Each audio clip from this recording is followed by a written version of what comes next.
A very good afternoon to all of you.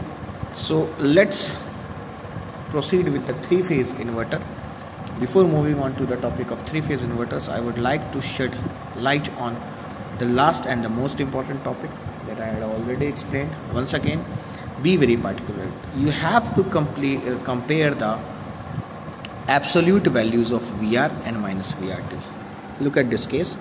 Here it is coming out to be, this is minus VR by 2. So whenever VR by 2 is greater than VC, then obviously S3 will be fired. We are getting this S3, then only VB0 will be positive. Clear? So I think the comparison of absolute value is clear. I had explained all the things very beautifully. Okay, now I am switching to the three-phase inverter. So three-phase inverter, as the name is suggesting itself, is a very important inverter for studies.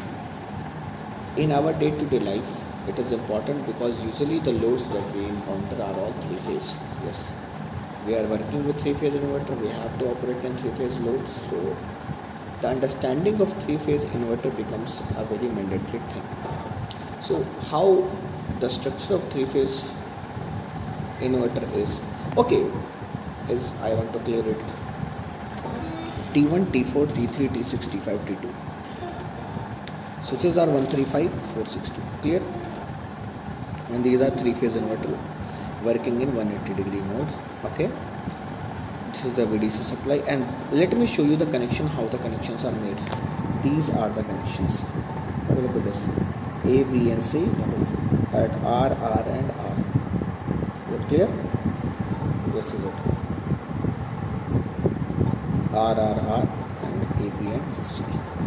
Okay. Now have a look at this unipolar and bipolar. Okay. Before proceeding with the internal details of three-phase inverter, I will like to discuss with you the differences between the unipolar and the bipolar inverters. The first part is that the control scheme. Have a look at this. The control scheme is difficult in case of unipolar, while the control scheme is easy in case of a bipolar. Okay, the implementation of a bipolar scheme is easier as compared to a unipolar scheme. Second thing is that the output voltage fluctuations, as I had already discussed with you. In the unipolar PWM scheme, the output voltage fluctuates between 0 and V, as you are well aware that they fluctuate between 0 and V, while in case of bipolar, the fluctuation is between plus V and minus V. So the fluctuating voltage is 2V, whereas in the case of unipolar it is only V.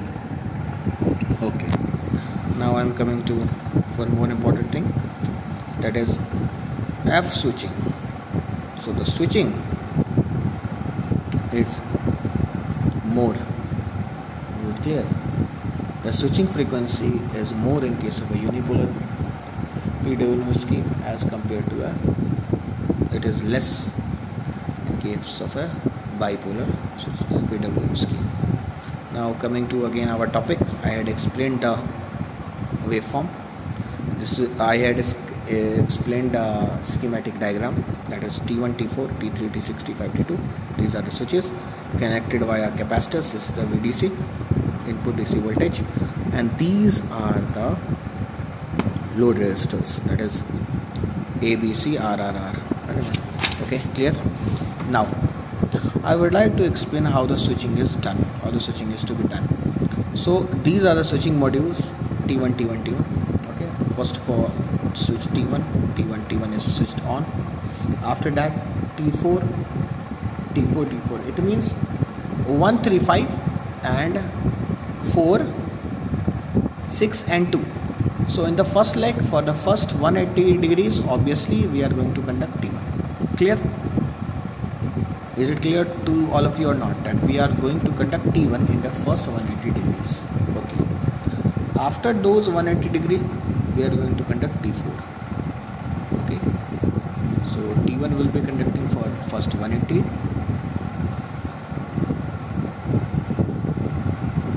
And T4 will be conducting for the next 180. Okay, after that T6, just at difference of 120 degree. Just at a gap of 120 degree we are going to fire T3. So T3 will be fired at a delay of 120 degree from T1, and a delay of 120 degree from T3, T5 will be fired. So it is clear, T1, T3, T5. Any doubt? I think there is no doubt.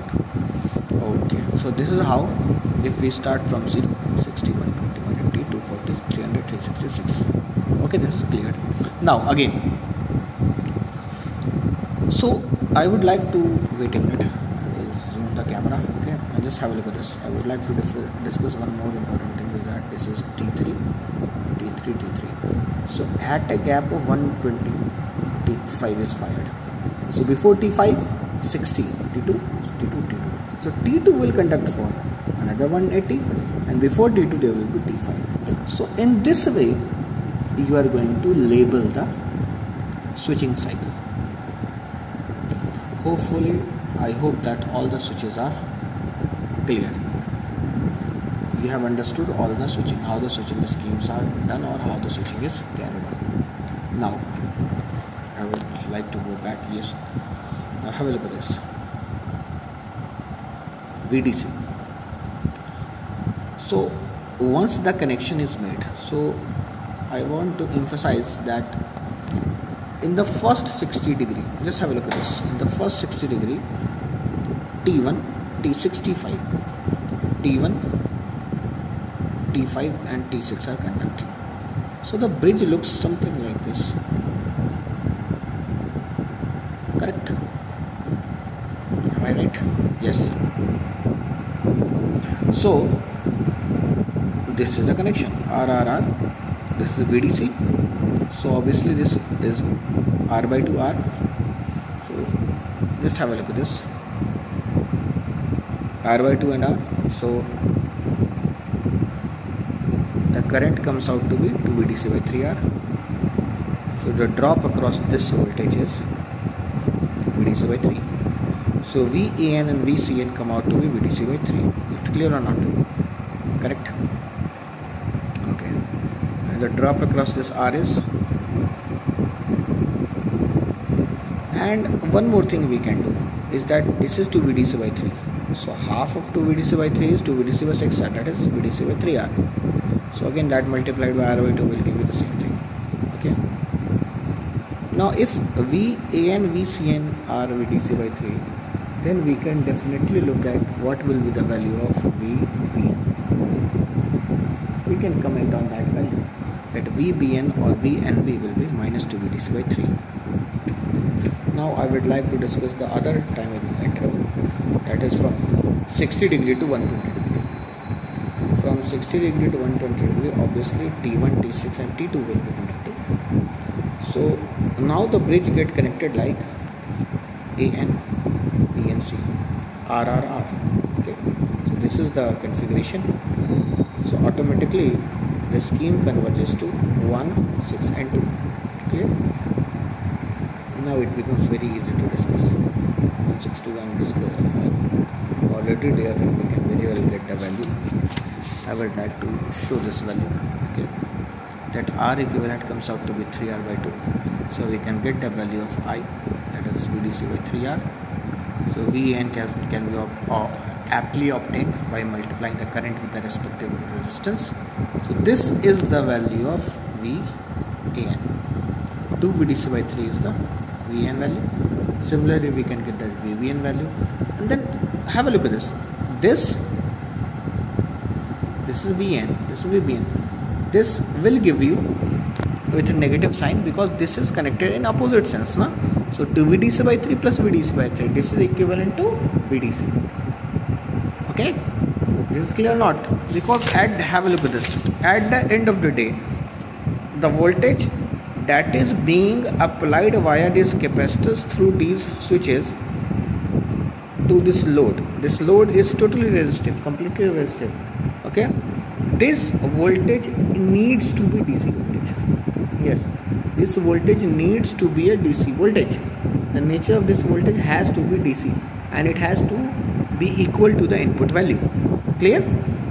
So more upon this discussion will be in the upcoming lecture, next class. Thank you and have a fantastic day.